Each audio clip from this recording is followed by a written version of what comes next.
We're holding on Lamed Hey Amid Bays 35B3. Okay, we're continuing. I'm ahead of you. We're up to Veloy Bermaisa Shem Hegdish Shaloi Niftu. So that's about 20 lines from the bottom, give or take. Okay, once again, we continue on this Mishnah. Thank God, Baruch Hashem, we're back into actual Pesach, and we're discussing about how could you be Yoitzi Yechiyuv of eating matzah on the first night of Pesach. And again, it's the first night of Pesach because the first night of Pesach is in fact the only time we have an obligation to eat matzah. The rest of Pesach, says the Vilna Gaon, is only a mitzvah, and you do get a mitzvah, what's known as a kiyum ha-mitzvah. You mekayem the mitzvah of eating matzah, but you don't have to eat matzah. So we're always talking about the first night of Pesach. So now, the Mishnah first said what grains you could use, to make the matzah, and the limitations of the thereof. And now we're saying what you cannot use for matzah. So the Mishnah said, and you cannot be mekayim the mitzvah of eating achilas matzah on the first night of Pesach with ma'aser sheni and hegdish that was not redeemed. Once again, what is ma'aser sheni? Ma'aser sheni is one of those tights that have to be eaten in Yerushalayim. You have to take it up to Yerushalayim, or you could redeem it onto money so that the actual produce is allowed to be eaten anywhere, but the money that you redeemed it on would then have to be spent in Yerushalayim. And obviously, hegdish is hegdish, something that you will makadesh to the bedek habayis for the upkeep of the Beis HaMikdash, which again could be redeemed, but that and its money would then have to be spent in the Beis HaMikdash while the produce can be spent anywhere. But here we're talking about where it was not redeemed. Now, the one thing about Ma'aser Sheni, by definition, since it must be eaten in Yerushalayim, in Jerusalem, theoretically, if you were a Kohen and you were in Ma'aser Sheni, or you were a person and you were in Jerusalem for Pesach, logically you would say you can make your matzahs from Ma'aser Sheni if you happen to be in Yerushalayim. But obviously we're talking about here everything else where you're not in Yerushalayim. So loy b'ma'aser sheni v'hegdish loy niftu. So frank the Gemara, pshita, that's obvious, since if ma'aser sheni and hegdish that are not redeemed are always what it called forbidden to be eaten, since they're always forbidden to be eaten, why would you even have a havamina to think that you're allowed to make your matzahs out of their grains and to be able to use it? So says the Gemara, no, really the Mishnah means that it was redeemed. So my loy niftu. So what does it mean that it was not redeemed? That it was not redeemed properly according to the halacha. And in other words, the Gemara is using matzah to teach us the laws of redeeming, of being paida, Ma'aser Sheni and hegdish. Ma'aser Sheni shepadu al gav asimoin. The first case is Ma'aser Sheni that was redeemed on a unminted slug. In other words, picture a quarter in your mind. In the time of the Gemara, etc., where coins is the way everybody walked around with bags of coins, right? By definition, there were two parts to the coins. There was the intrinsic value of the slug itself. It had some value. And second from that, there was also the fact that if it had a stamp on it, it was considered legal tender. Ma'aser Sheni must be redeemed with legal tender. Why? Because the pasuk says, "The Rachmana Oma v'tzarta hakesef," and you shall bind the money in your hand. Now the pasuk obviously used a very funny word of v'tzarta when it could have used the word v'lokachta hakesef biyodecha, and you shall take the money in your hand. Why does it use the word v'tzarta? Says the Gemara, Dava sheyesh lo tzura. that it can only be redeemed on something that has a tzura, otherwise known as an image, right? In other words, we were made in the image of God, right? Anybody's made in the image of God. Tzura is the word for image. Davar sheyesh lo tzura, that has an image, a minted coin and not an unminted coin. V'hegdish shechilu al gabe karka. And in the case of hegdish, consecrated produce, when you redeem it, you're supposed to redeem it onto metaltalin, onto movable objects. You are not supposed to redeem it onto real estate, onto property that cannot be moved, because that's far too difficult for the Beis Hamikdash, for the Bedek Bayis to deal with it. Okay, we're on 35b4. Why? Because the Rachmana Oma v'nosan hakesef v'komloi, and he shall pay the redemption money, and which was secured to him. V'nosan, he shall give. You can only give over something that is obviously movable, metaltalin, movable property. Therefore, that means that if you redeem it onto real estate, that is not considered. Have a wonderful day. Oh yeah, go ahead. Yeah, sure, no problem. Sorry, guys, that's the nurse. Now, Gemara goes further. Tana Rabbana. Yochel Adam Yedecha Bosei B'Tevel Shaloi Nesakim. What is Tevel? I might have thought that a person could go ahead and be Yaitze his chiyuv and fulfill his obligation of eating matzah on the first night of Pesach with Tevel. What is Tevel? Tevel again is produce that has now been processed. It's been picked.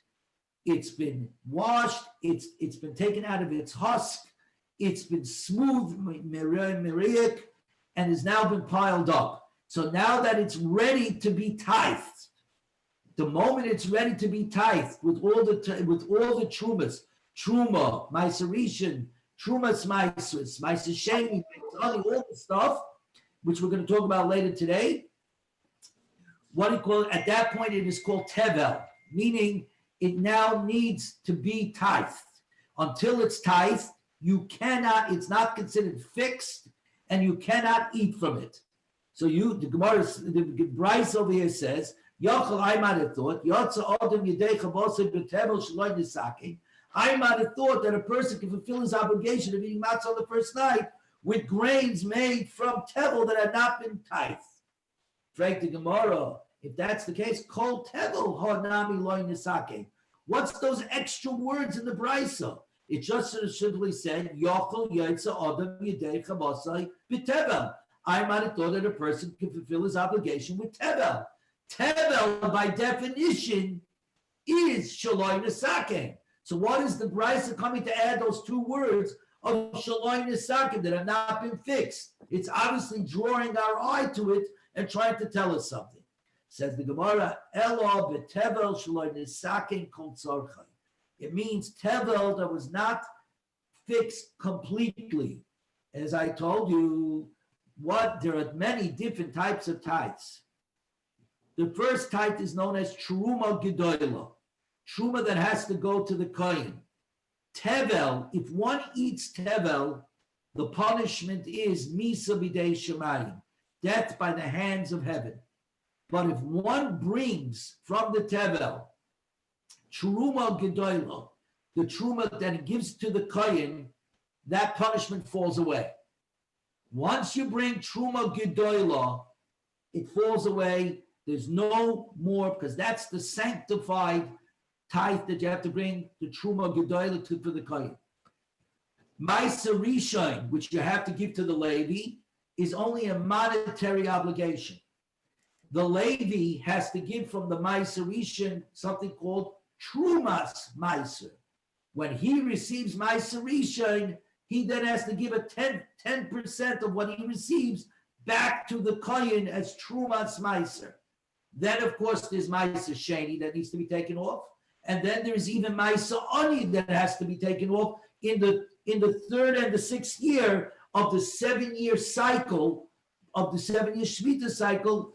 In the third and sixth year, we don't do Ma'aser Sheni, we do Ma'aser Ani. the Maisa for the Ani that has to be given to the poor person.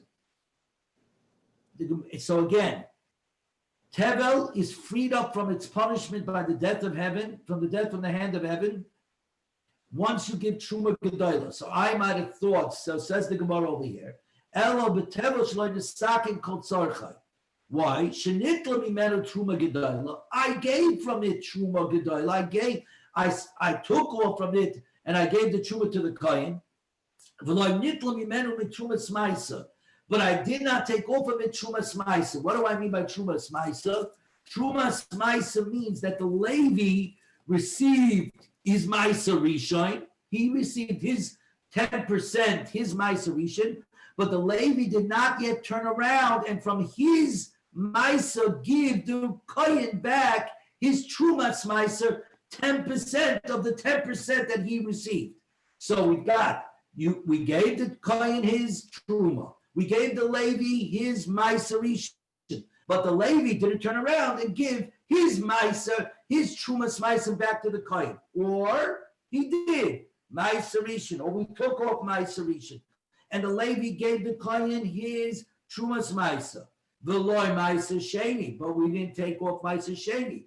V'afilu Maisa Ani, or even Maisa Ani. What's the v'afilu and even? Because Maisa Ani has no restrictions. Ma'aser Sheni at the very least has holiness that you have to eat it only in Yerushalayim and Jerusalem. Ma'aser Ani, you can eat anywhere. When you give it to the poor person can eat it anywhere in Eretz Yisrael. It doesn't matter.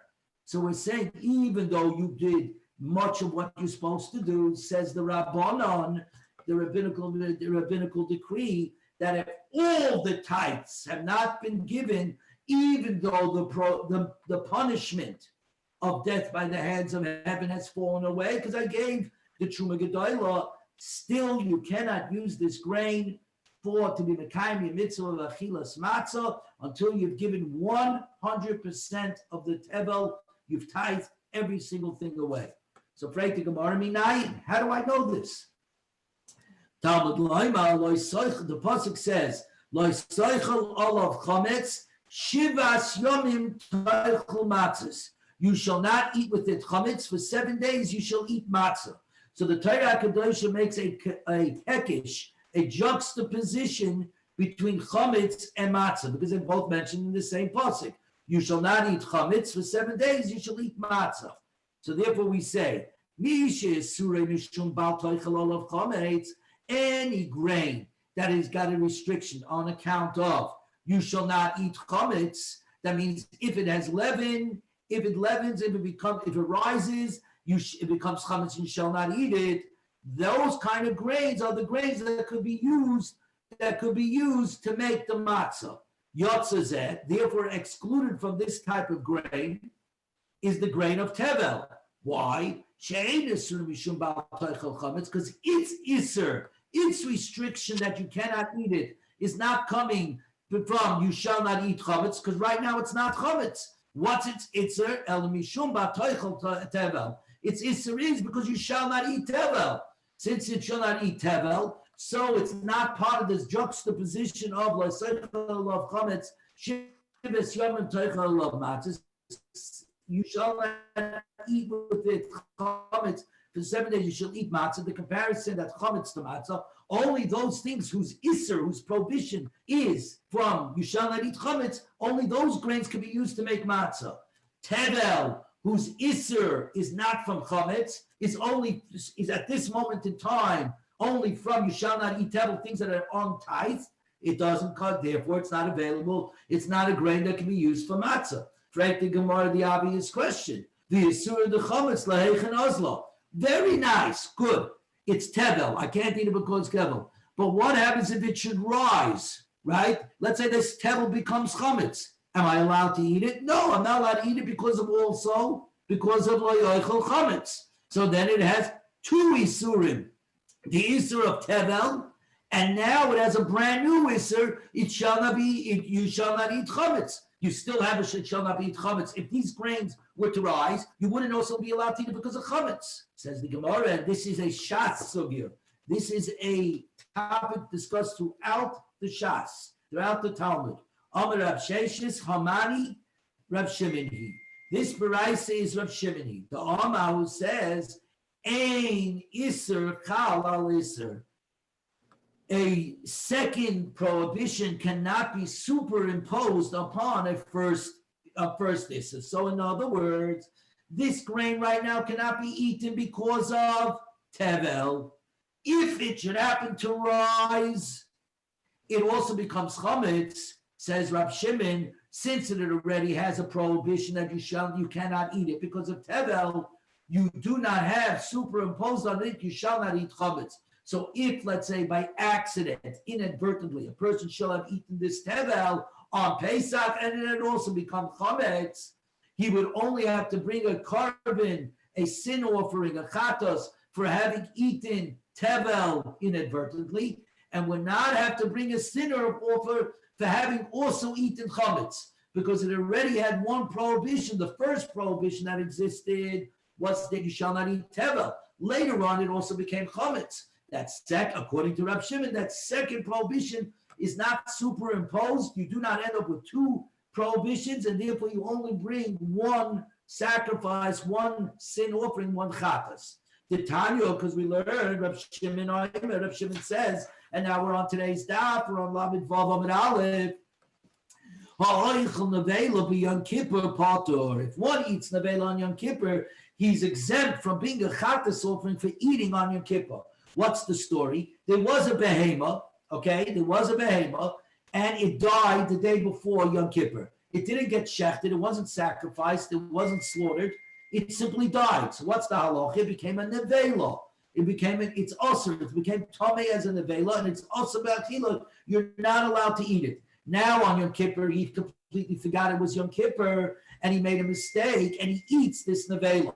So theoretically, he did two things. He was over on the prohibition, you shall not eat nevela, and he was also over inadvertently, you shall not eat on Yom Kippur. Says Rab Shimon that you cannot. Says Rab Shimon that you cannot. What do you call? You don't get the second prohibition. The first prohibition is you shall not eat nevela. That was what you did. The fact that you also ate it on Yom Kippur, sorry, there isn't the second one. The truth is, even if the thing is, guys, can I take a break for 1 minute? My wife needs my help. Just take a 1 minute pause. Everybody grab, go for your coffees.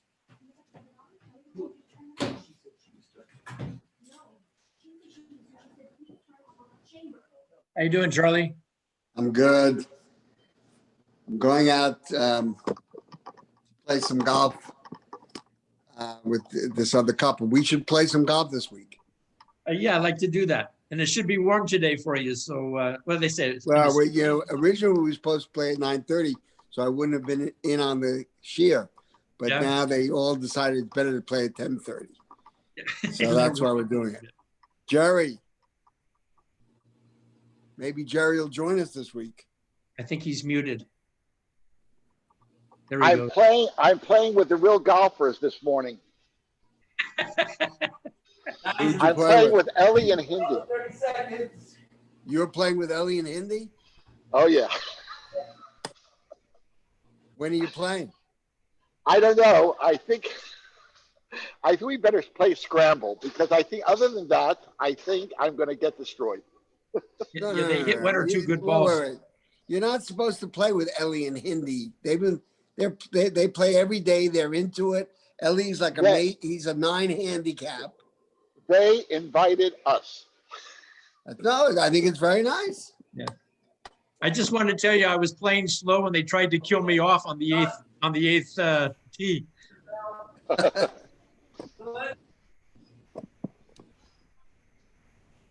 No, you'll have fun. Okay, they're very guys, good. sorry about that. Just hang on 1 second. Yes. It's all about fun. All right, I'm back. I'm back. Okay. You need to get a pair of roller skates.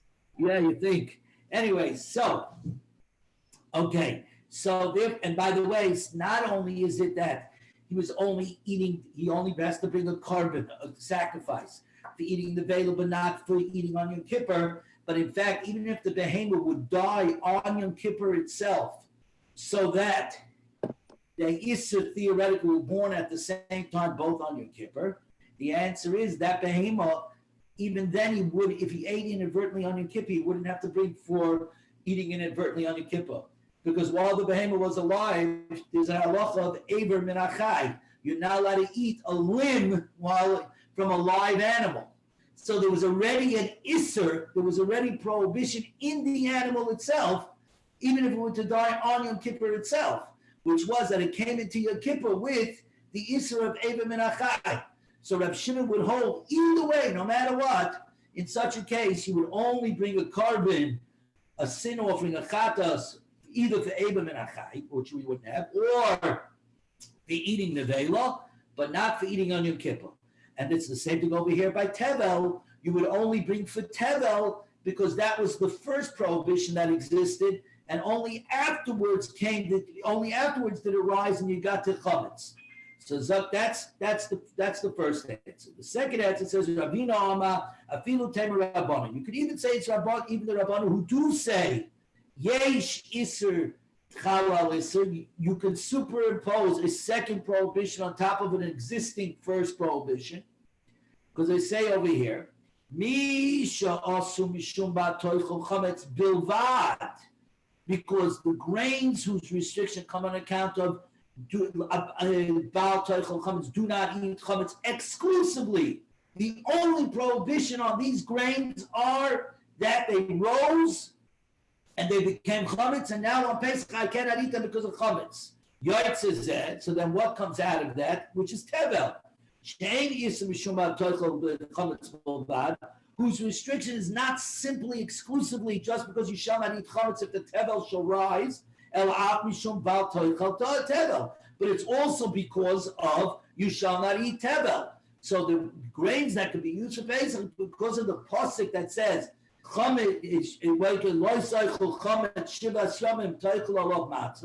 you shall not eat with it chametz 7 days. You shall eat with it matzah. Right, the juxtaposition of chametz to matzah. Chametz, only those that have the prohibition of chametz, and that's it. What he called those grains can be used for matzah, but anything that should have two prohibitions, not just that you shall not eat because it's chametz, but because you shall not eat it because it's tevel, because it's something else, right? That wouldn't be it. Says the Gemara, that's ridiculous. Midi bilvad ksiv. Does anywhere in this, does it say the word exclusive? The pasuk doesn't say exclusive. The pasuk simply says, you shall not eat with it chametz. 7 days you shall eat with it matzah. Where does the word say bilvad, exclusive? Says the Gemara, much clearer explanation is Rav Shesh's explanation, which is that the Bryce is Rav Shimon, who holds Ein Isser Chalal Isser, that a second prohibition does not superimpose itself upon a first prohibition. And this conversation, as we go through Shas, pops up all over the place in many, many different things, all the way around. Now, Zok Gemara, Tanu Rabbanan. Okay? Now, remember what we said before. Ma'aser Sheni, right, has to be eaten in Yerushalayim. So theoretically. Can I ask you one question? Sure. So you're saying Ein Isser Chal Isser is a sugya that's all over Shas, right? Correct. And do we always hold according to Rav Shimon? That's in a lot of places we do. Yes. In a lot of places we do. We say Ein Isser Chal Isser. Because if you think through the logic of it, actually his logic makes a lot of sense on a long. Once something is usher, it's already off the playing field. Think about it, right? Once a guy is fouled out in basketball, he's fouled out, right? He can't be fouled out twice. He's been ejected from the game already, right? That is really the logic of Rav Shimon. You're out of the game. You're out of the game. You're gone. That's it. There's nothing left here. And if you think about it from along the Shia side, it actually is Rav Shimon in many ways. When you go into it with the, like they said, with the thumb, right? logically, Rav Shimon in many ways makes more sense as we move forward in Shas. But I never want to say anything absolute, because as you've discovered in the Gemara, there are no absolutes. For an example, the Gemara we're about to learn right now. We just finished saying Ma'aseh Sheni must be eaten in Yerushalayim. So logically, that would mean if I'm in Yerushalayim and I have grains that are Ma'aseh Sheni, I should be allowed to use those grains for matzah, right? This Baraisa says no. There you go. At least one time in this Baraisa says no. Tanu Rabbanon, Yochol Yaitza Adam Yedei Chavosav B'Ma'aseh Sheni B'Yerushalayim. I might have thought, because it's perfectly logical, that a person would fulfill his obligation to eat matzah on the first night of Pesach with Ma'aseh Sheni, provided that he eats it in Yerushalayim. Talmud Loima Lechem Oini. It says in the Torah you have to eat Lechem Oini. Now, the word Oini, everybody please take a look at it. It's spelled Ayin Nun Yud. That word actually means Oni. That's the word Oni. Oni is a person.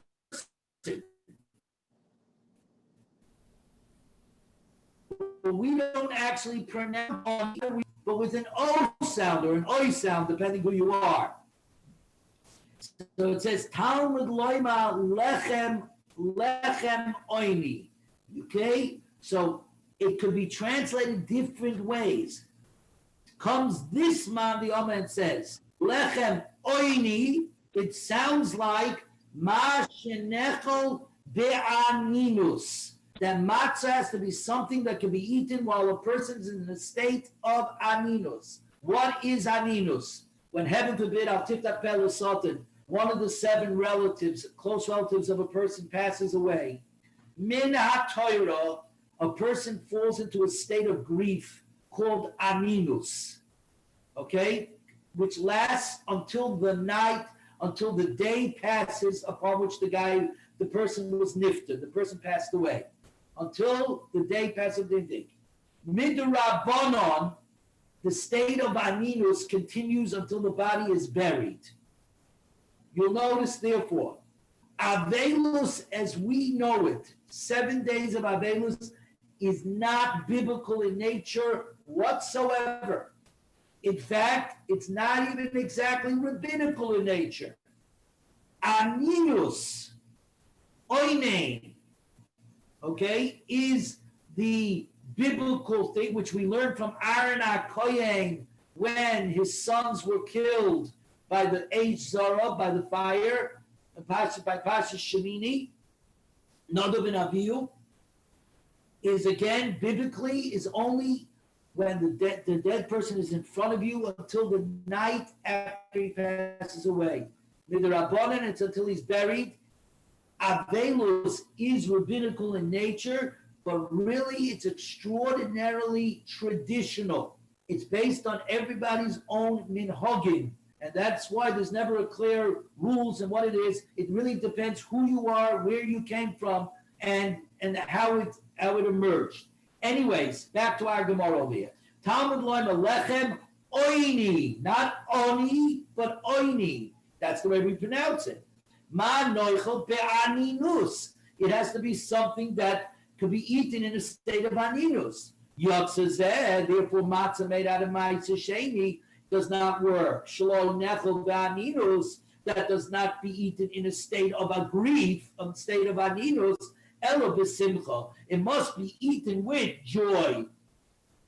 It must be eaten because it says, the pasuk actually says, Lo yachalti ba'oini mimenu. I have not eaten it while I was in a state of aninus. It's one of the things that you declare when you eat Ma'aseh Sheni. Divrei Rabbi Yossi HaGalili. Rabbi Akiva says, absolutely not. Matzis riva. One of the many times in the Torah, the myriad of times that it says about the mitzvah of matzah, matzis riva, you can use 2 of them to include Ma'aseh Sheni, that you're allowed to use it for matzah, as long as you're eating it in Yerushalayim. In Kei Ma Talmud Loima Lechem Oini. So Rabbi Akiva says, therefore, What am I going to do with the fact that it says lechem oini? He said, like he said before, Rabbi Akiva touches it up the way it's spelled. It's written, ayin nun yud, which spells out oni, which is prat li'iso shalishu b'yayin b'shemen u'davash, to exclude matzah made from fruit juices, from matzah ashira, rich man's matzah, which is rich matzah, which is made with wine, oil, or honey. Okay, so Zok the Gemara, my time at the Rabbi Akiva. What's the reason of Rabbi Akiva? We're now on 36a2. What's the reason for Rabbi Akiva? Because miksiv lechem oini, is it actually written oini the way we pronounce it? No, oniksiv. It's written without the vav. It's written ayin nun yuksiv, which means poor man's bread. The Rabbi Gamliel, Rabbi BJC Galili says just the opposite. Mi karina ani, do we pronounce it ani? No, ani karina. We call it when we read it in the Torah, when we lay it on Shabbos, we say lechem ani karina, which is not poor, which means grief. The Rabbi Akiva, hi the karina be ani. The reason why we pronounce the word ani as opposed to the way it's written, which is ani with an ah, Kiddush Shmuel, the famous saying of Shmuel, the Yom Shmuel lechem oini, the poor man, the lechem oini, lechem sha'oinin alav devarim harba, bread upon which we say, we declare many, many things, which is to say that there's the mitzvah of Sibur Yitzias Mitzrayim. There's the mitzvah of telling over the story of our redemption from Mitzrayim. And as you know, as we say in the Agadah, our rabbis stayed up a whole night to tell over the story of Mitzrayim. And this is a remarkably unique thing to Yiddishkeit, to Jews, that our halachis are tied to our history, because it's within history is where we see HaKadosh Baruch Hu. History and Hashem are one and the same, and we keep our story alive from generation with the whole dar in every generation, right? Chayav Odom, a person is chayav to tell over the story because of it. Lechem oini, lechem shoinim alav devarim harba. Now, Rabbi Akiva just finished saying that lechem oini, that means that you properly isa shalisha b'yayin b'shem v'davash, to exclude matzah ashira that's made with fruit juices of wine, oil, and honey. Right? So, fact the Gemara, the Sabbath Rabbi Akiva isa shalisha b'yayin b'shem v'davash loi, that matzah made from fruit juices cannot be used to fulfill the mitzvah matzah on the first night of matzah, the first night of Pesach, because of lechem oini. But we learned. Okay, what the Tanna Kama says, Ein loshin isa b'pesach b'yayin b'shem v'davash. We are not allowed to knead dough on Pesach with wine, oil, or honey.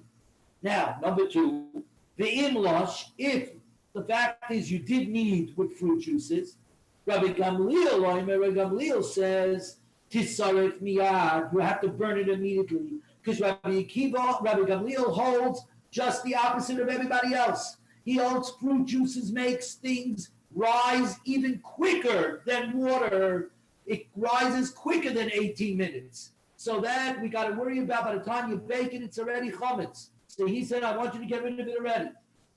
The chachamim and the chachamim say, you're allowed to be eaten. Lechatchila, in the first place, I don't want you to eat it.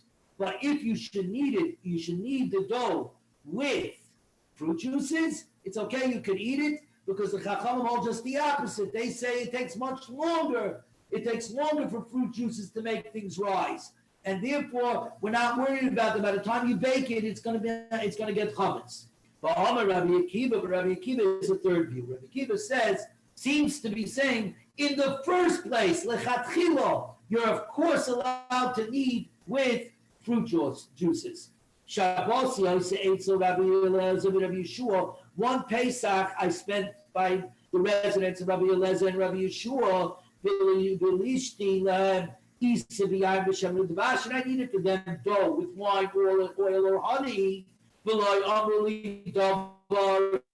And they didn't tell me anything, which, by the way, right here is the question. Because clearly Rabbi Akiva went ahead and made matzahs out of fruit juices. And before he said, you're not allowed to use fruit juices to make matzahs to be mekayim the mitzvah on the first night of Pesach, of the Erev Teichlu matzahs because of lechem. But anyways, the Brisa goes further.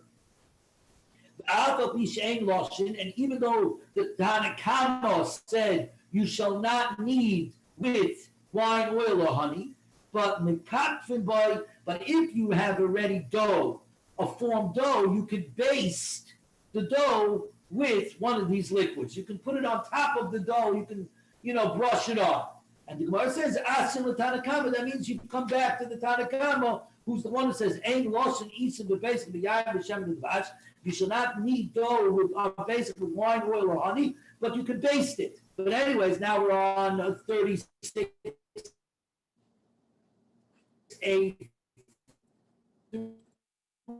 3 36 8 you can baste the dough with Veshain or lotion boy in any liquids which you cannot use to knead ein mekapfimo. You shall not smear. But so what that means, the chachamim lechatchila you shouldn't use fruit juices. So lechatchila in the first place you shouldn't baste with them. B'di'evet, de facto. If you did, the world is not going to come to an end.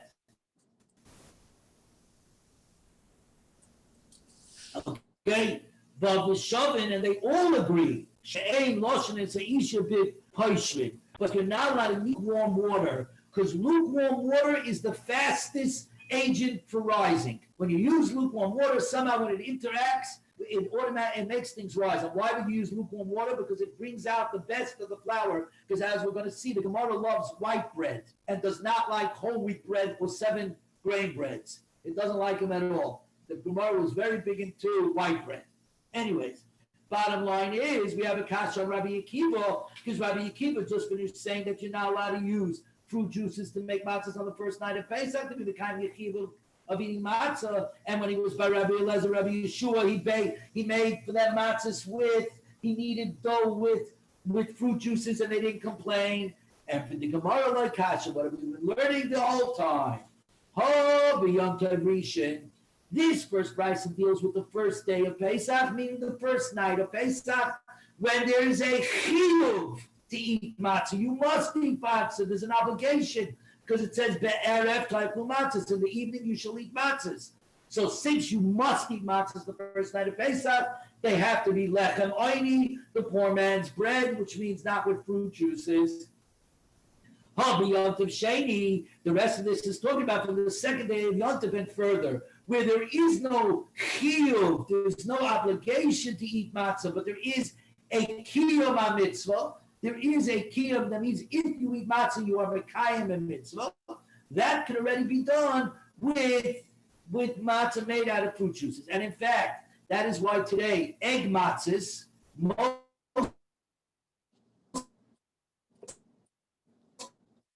people do not use egg matzahs, the night of Pesach, and this is exactly from right here where we see it. Okay? Similarly to this is what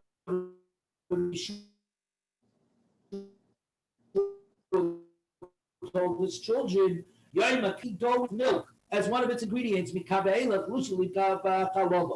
from that point on, from the second day of Pesach, you can do it with milk. Right away, right? The Gemara that we learned before, Tanya, hey, lotion, it's a isa b'cholov, all year long. You're not allowed to knead dough with milk. The imlosh ala pas is surah. If you didn't eat it, all the bread becomes also. You have to get rid of it at all. Because you might come onto an aveira because you'll forget that it's milk and you'll eat it with meat. Says the Gemara, you're right. We've got the story slightly wrong. Elahachi kama. On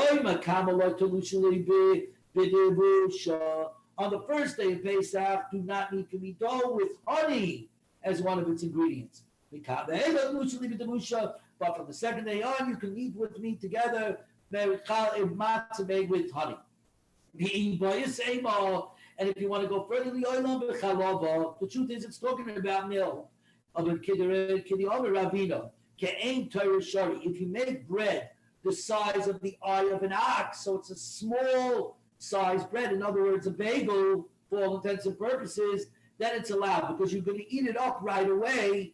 Nothing is going to be left over. Yeshua was saying that you can make it the size of the eye of an ox, a small, like a wafer size matzah. Something about Baita. Okay, because Shavin and everybody agrees, say Lashon is a Isha portion. And everybody agrees that you cannot knead the dough with lukewarm water. So afraid to Gemara, they have a good question. My Shinomi Menachis, why is matzah different than the carbon menachis? The menachis were the flour offerings that were brought in the Beis Hamikdash, which together with the flour offerings, you brought it along with unleavened bread. You brought it along with matzahs. But there, the matzahs that accompanied the menachis, the Mishnah says that's not regarding the menachis offerings that have to be brought with matzahs. Kol ha-menachis nilushas b'poshet. All menachis are needed with lukewarm water. And you watch it, and you guard it so that it shouldn't become chavetz. So you see, you could go ahead by menachis. You are allowed to knead it with lukewarm water, and you just watch it to make sure it doesn't become chametz. So how come by matzah, does everybody agree you cannot knead the dough for matzah with lukewarm water because it might rise because of chametz? Something about him, is the reason. You're going to say the dough. Who needs the dough by menachis? The kahanim. Kahanim, there's an halacha. Kahanim zerizim hein. Kahanim are diligent because they are what they call in the Beis Hamikdash, and they always have to be careful about so many details that we've been learning since the beginning of this Masechta, every single little detail. So they're so diligent in everything they're doing, they're going to make sure that it's not chametz. Yomi Shein reason. Are you going to say the case by matzah where everybody needs the dough, where it's anybody, a non-kohen, who are not as diligent as they are? Something tomorrow, if that's the case, if the Kohanim can be trusted to guard the grain products from becoming leaven, mil sasnami losses, let the kernels. Remember, we have these are the flour, the mincha is a flour offering. The best kind of flour is the flour that's cleaned up completely. That's white bread flour, in other words. Refined flour. The best way to refine flour, it says the Gemara, let's soak the kernels in water before they're pounded to remove the bran. Because the best way to remove the bran and the husk from the wheat kernels is by dunking them in water, making them wet, right? And obviously we want to use the best kind of flour from menachos. Shmuel 36:8-4. Why do they all say chitin shel menachos ein loisin oisai? The wheat kernels from menachos overs cannot be soaked in water because we're afraid they might become chametz. They might become, you just said that once I have the flour, I'm allowed to do it in warm water because the kahanim, as a reason, the kahanim are diligent, they're going to make sure it doesn't happen. How come when it comes to the processing of the wheat kernels to be used for menachos, we worry? Something tomorrow, Lisha is the reason, Isa. The ones you have the flour, the kahanim are the ones that need it. Lisa is the reason. But the soaking of the kernels take place prior. The person who's bringing the menachos brings along the flour. So he brings along the flour. So who's making the flour? The person who's bringing the carbon. He's not a kohen. He's not so zealous. So maybe he can't do it. So afraid the Gemara, Belisa mi-isa is the reason. But in fact, we're just taking it as a matter of fact that it's the kahanim that need the flour that's been brought. Whoops, sorry. Simi, I'm giving shear. I'll call you back. Sorry. Okay.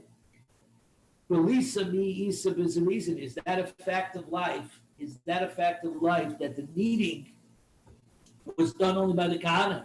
But the pasuk doesn't say that. V'aksiv, v'yotza galel shemen v'via el b'nei Aaron HaKoyanim v'kametz, which says, and he shall pour oil on the flour, and he shall bring it to the sons of Aaron the Kohanim, and the Kohen shall take the kametz. Mikamitza ve'elach mitzvah kuna. From the time of the kamitza and onward is the commandment of the kuna. What is kamitza? Kamitza is when you had the flour and it was kneaded together. The kohen would go like this, would make donkey ears, would fold the 3 middle fingers, and the 2 outer fingers, the thumb and the pinky, would be spread out, and they would take the 3 fingers in the middle and scoop out from the kneaded dough that was just kneaded. That's called kamitza, and that piece was the part that was put on the mizbeach.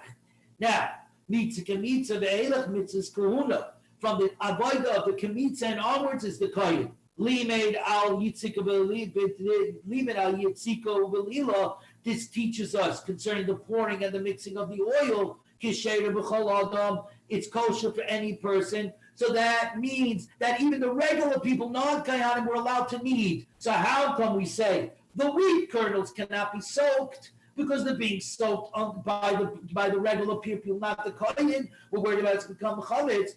But you see that the kneading is also done by regular people, and we say it could be soaked in warm water. So what's going on? Says the Gemara, Lisha, knead is the reason lesser. Granted that it's not being done by diligent people. The Kohanim, the Mokim Zerizim also. It's being done in the place of the Zerizim. It's being done in the courtyard of the Beis HaMikdash. The Omamar, Belilo, Kesher, Bizarre. Mixing the oil of the mincha, of the menachis, is acceptable even if it's done by a zar, a non-kohen. Chutz l'chaymes hazara psula. But if it's done outside the courtyard, it's no good. So they're saying that we permit you to knead anybody to knead it within the azara, within the courtyard of the Beis HaMikdash, because the Kohanim are standing right on top of him. And by the way, this is an halacha all over the place, because the halacha is, and we all know we can't eat meat unless it's shechted. It needs shechita. It needs proper slaughtering. But the halacha is, even a child is allowed to do the slaughtering, as long as Gadol Omer al Gabav, as long as an adult who knows what he's doing is standing on top of him. The reason for this is exactly this. It's not who does it, it's where it's being done and how it's being watched. So where the processing of the wheat is being done outside of the Beis HaMikdash, no, we don't allow you to do it in lukewarm water because we're worried about it. The kneading which is being done in the Beis HaMikdash, even if it's being done by a zar, a non-kohen, the Kohanim are paying attention. But says the Baraisa further, La Fuke Lisisa. This is to the exclusion of the kernels. The Einab is a reason, below the Makim is a reason. That's not being done by the Kohanim, and it's not being done in the place of the Kohanim. So, Frank, the Gemara, Maishna, the Minchas Omer. But what about the Minchas Omer? If you remember, we learned about the Omer, that this is the split between Chadash and Yashan. The new wheat and the old wheat. The new harvest and the old harvest. That the new harvest that's been growing since Tu B'Shvat all the way till Pesach, that's been starting to grow. You cannot eat it. You can't eat from it until on the second day of Pesach, on the 16th day of Nisan. We brought the Minchas Omer. We brought what we call the flour from the Omer, from the new growths, from the new harvest, are brought up in the Beis HaMikdash, brought with great joy on the head. And from that moment on, we were allowed to eat all chadash, all new harvest. If you remember this, we learned this about 10 days ago. The Gemara, Ma'ishnav Minchas Omer, the Tanya, Minchas Omer, Roisen Oisei, Vitziburin Oisei. The kernels used for the Omer Mincha are soaked and heaped into a pile. They're soaked before they get to the Beis HaMikdash, because we want the grains being used for the Omer's Mincha to be the most purest, whitest grains ever. How come it's allowed? It's not being done by Gadim, and it's not being done in the Beis Hamikdash. So the whole thing should be a problem. And for the Gemara, Tzibur Shani, and when it's communal, it's different. Because a communal item is being done under the auspices of Bezdin. It's being done under the auspices of the court. And the court is the one that's keeping an eye on it. And obviously the court, if the Kahanim is the reason, the court is certainly diligent. Okay, now we get to Bikurim. What's Bikurim? We all know that in Eretz Yisrael there's something called the Sheva Sminim, the 7 species, otherwise known as wheat, barley, grapes, figs, pomegranates, olives, and dates. The 7 species, okay? The first growths every year of those species have to be brought up to the Beis Hamikdash and given to the Gal. I might have thought that a person, i.e. the Kohen who received this Bikurim, could discharge his obligation to eat matzah on Pesach with Bikurim. Talmud Loima, no, because the pasuk says regarding matzahs, in all your dwellings you shall eat matzahs. That means matzahs that can only be eaten in all your dwellings. Bikurim, excluded from this is Bikurim that can only be eaten in Jerusalem, in Yerushalayim. We're now up to 36a5. Okay? Divrei Rabbi Yossi HaGalili. Rabbi Akiva says, no, that's not where you learn it out from. You learn it out from Matzah Umara. The pasuk says regarding Carbon Pesach, Sli Eish, Umatzahs Umeroirim Yochlu, and you shall eat matzahs and moro together with the Carbon Pesach. So the Torah is makish, is juxtapositions matzah with moro. Matzahs Umeroirim Yochlu. Matzahs and moro you shall eat. So since matzah and moro are now connected, we say like this. Ma moro she'ena bikurim, just like moro vegetables are not bikurim because moro does not come from one of the sheva minim, from one of the 7 species. Matzah she'ena bikurim. So therefore matzah has to come from grain that doesn't come from bikurim. So everybody should be jumping out of their hats because what's the first 2 of the 7 species? Wheat and barley, which are wheat, of course, is what we do make the matzah out of, right? Says the Gemara, Imam Mora. So now Rabbi Akiva asks on himself, Imam Mora she'en b'minoi bikurim. If Mora, because it doesn't have, Mora does not come to any of the 7, the Sheva Aminim, Af matzah she'en b'minoi bikurim. So the matzah should not also be made from any of the 7 Sheva Aminim. We're now on 36b1. We turn the page. If that's the case, Oitzi chitin usarin sheyesh minim bikurim. Then we should kick out, then we have to kick out wheat and barley, since they're also part of the Sheva Minim. Says Rabbi Akiva, Talmud Loima, once again, another one of those, matzah, sriboy. I'll take another one of those many times in the Torah where it says twice matzah, and use it as a riboy, that wheat and barley could be used for matzah, even though they're part of the Sheva Minim. Something Gemara. Well, if you're going to do that, you're going to be so flippant about it. So then say all of the bikurim should be good. Okay, all of the bikurim should be good. So something Gemara. Rabbi Akiva. You're right. Rabbi Akiva backed out of this whole comparison and learning it from matzah and mara. And in fact, he agreed with Rabbi Yossi HaGalili. You learn it out from from all your dwellings you have to eat matzah, to exclude bikurim, which can only be eaten in Yerushalayim. The Tanya, because we learned, I might have thought a person the Kohen could discharge his obligation to eat matzah on the first night of Pesach with bikurim. Talmud Loima, therefore we learned, in all your dwellings you shall eat matzah. Only matzah that can be eaten in all dwellings. Excluded that is bikurim, which can only be eaten exclusively in Yerushalayim. So then the Gemara says the obvious question. I was waiting for everybody to ask me this. If that's the case, we should also kick out Ma'aser Sheni, because where can Ma'aser Sheni be eaten? Ma'aser Sheni, if it's brought to Yerushalayim, here's the halacha, by the way. Ma'aser Sheni could be redeemed onto money, and then the money has to go to Yerushalayim. But if you should have bring your Ma'aser Sheni to Yerushalayim, and then you say, oops, I want to be paid, I want to redeem it onto money, you're not allowed to. Once the Ma'aser Sheni gets into the walls of Yerushalayim, the Chaymais Yerushalayim, that's it. It has to be eaten. It cannot be redeemed. So if that's the case, Yochashani Motzi Af Ma'aser Sheni. Talmud Loimo, Matzis Riba. Okay, I'll take one of those extra Matzis Riba. So pray to Gemara. Umari Isel Rabbis Ma'aser Sheni Lo Haitzi Bikurim. So who told you to take the matzah and say, oh, it's okay, we can eat Ma'aser Sheni, but guess what? Bikurim we can't eat, right?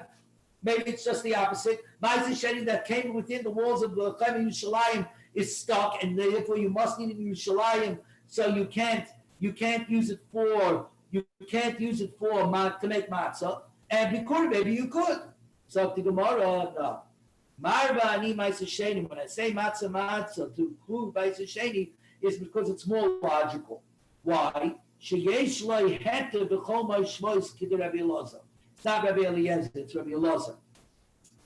Because there is a heter that even Ma'aser Sheni that gets within the walls of Yerushalayim, there's a way where it could come to be eaten in all your dwellings, according to Rabbi Elazar. Umaitza ani bikurim, but I exclude a bikurim. Shein lo heter b'chol ma'ishavos. There is never a heter. There's no way out of it. Bikurim must be eaten only in Yerushalayim. What's Rabbi Elazar? The other Rabbi Elazar says, Rabbi Elazar, minayin l'Ma'aser Sheni shenifta.